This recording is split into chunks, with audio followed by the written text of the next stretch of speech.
Hello everyone, welcome to my car and welcome back to my channel. We're doing things a little bit differently today, so I'm going to see Immaculate at the Odeon. Is it Limitless or Unlimited? I always get confused between that and Cineworld. But anyway, I'm going to see Immaculate and I thought I would do one of those sort of come with me style sort of reviews. So I've just finished work, I'm just chilling in my car before I go to the cinema. I'm super excited for the movie. I've heard good things from people that have seen it early. I absolutely love Sydney Sweeney and I love religious horror, so I'm very, very excited. I'll take you along with me, film a couple of bits if I can, and then we'll come back to my car and we will do a little review. Whether I do that tonight, depending on the lighting, or tomorrow morning, you know, we'll see. But I thought I'd try out something new and, you know, kill two birds with one stone, a cinema trip and review. Let me know your thoughts if you've seen it down below, and let me know if you're excited to see it when it drops on Friday. Let's go see Immaculate.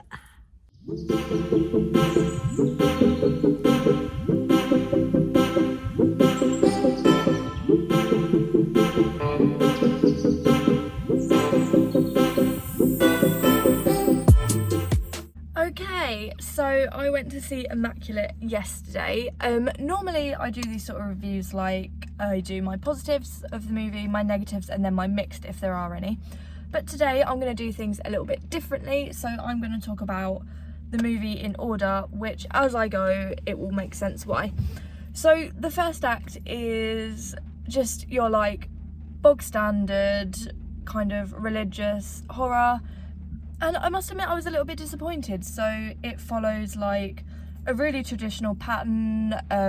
There's just jump scare set up after jump scare set up. And do you know what? The first act I was like, oh, I don't know where all the amazing reviews are coming from, because this at the moment is quite boring, quite generic. You know, I'm not entirely convinced that this is going to be great. Sydney Sweeney was fine, but like, yeah, she wasn't doing anything special, so her performance wasn't jumping out.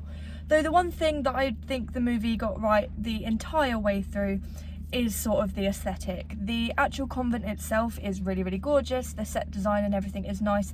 All the religious imagery works really, really well. And the convent is in like a really nice location in Italy. It's kind of like rural and scenic, and it's very like, you know, country, which I liked because it was so gorgeous. But then I also think it added well to like the isolation of the whole thing. So yeah, during the first act I was like, okay, the location's really nice, the cinematography is beautiful, the production design is wonderful, but it's just like your generic jump scare thing, and I was like, how is this gonna go? However, as soon as this thing gets going and goes running, it is absolutely unstoppable. The horror turns from like your boring generic jump scares to really, really well designed body horror. There was a couple of times that I actually winced and had to look away. There's scenes involving like fingernails, which is always one of my like triggers, and tongues, and yeah, it gets really good. The body horror gets really good.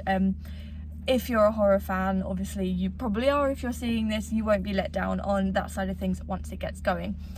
That can also be said for Sydney Sweeney's performance. As soon as she's in Final Girl survival mode, her performance is astonishing.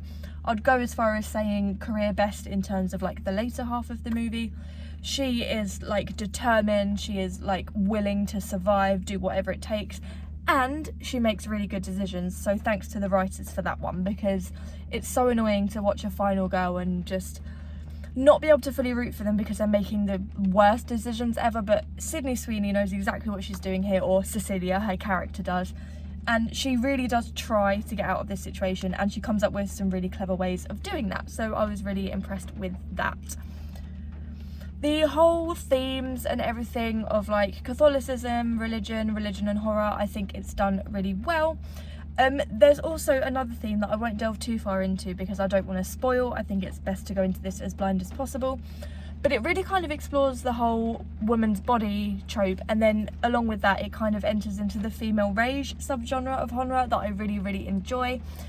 So the writing is good. I think it could delve into its themes a little bit more deeply, but what it did give and what it tries to do is not only very good and very interesting, but it's really freaking bold. I know this kind of went through hell with production. Sydney auditioned for it like 10 years ago and then it never got made. And I can see why after watching it, because it goes for it It's really, really bold. It doesn't shy away from exploring things in a negative light, and it has a lot to say. It leaves a lot up to you to think about, which I really enjoy, though I do think it could have delved into it seems further. But yeah, that being said, I think it's so bold, and it kind of sets itself apart from other films in the religious horror genre by its messages and what it dares to do. It takes risks, it's bold, it's edgy, and I really, really liked it for that. I can't do this review without talking about that final scene, and in particular that final shot. It's so harrowing, it's so memorable, and it shows off Sydney Sweeney's acting chops more than anything she's ever done in her career. I'm not going to tell you what that final scene is, I'm not going to spoil anything, but just know when that final act kicks in, you are in for a treat up until that final shot, that final moment. So in general, I would rate Immaculate 3 stars out of 5. I wanted to give it more, but it just takes too long to get going for me. It's only an 89-minute flick, so I was kind of hoping it'd speed up a little bit more.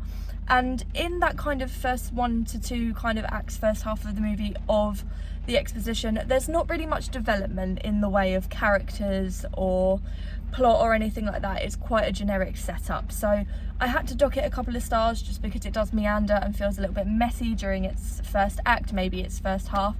But then that whole 3 stars is for just that carnage, awesome final act, and as soon as things like get heated, there's like a gear shift and it doesn't let you breathe for that whole final act. So for that reason, I am giving it 3 stars. All the technical aspects are phenomenal, the costuming is gorgeous, the production design is fantastic. They pay real attention to like the dimly lit corridors and the eerie tone that you're looking for. It's got pops of red in there that like kind of signify danger. It feels isolated and it looks the part. It fits in perfectly with all the ones that have come before it in terms of its visuals. Yeah, so my 3 stars is for the visuals, the cinematography, the score just ties everything up into a neat little bow. Sydney Sweeney's performance is fantastic, and that horror on display is really, really good here. I would recommend checking this one out in cinemas just to kind of really suck in those visuals, you know, and my crowd are a little bit reactive too, especially for the gory scenes. I don't think it's imperative to see it in cinemas, you know, it's not like Dune Part 2 or anything, but I think you may get more out of it. And I think if you're a horror fan looking for a new horror to watch this year, this one, out of everything that's come this year, is worth checking out in cinemas. I hope you've enjoyed my little quick review. I might do more in this style just to like keep pushing on content. I'm watching Late Night with the Devil this week, so I might do a review for that, and then we'll see what happens. Thanks for joining me today, guys, and I hope you enjoy Immaculate as much as I did. Bye.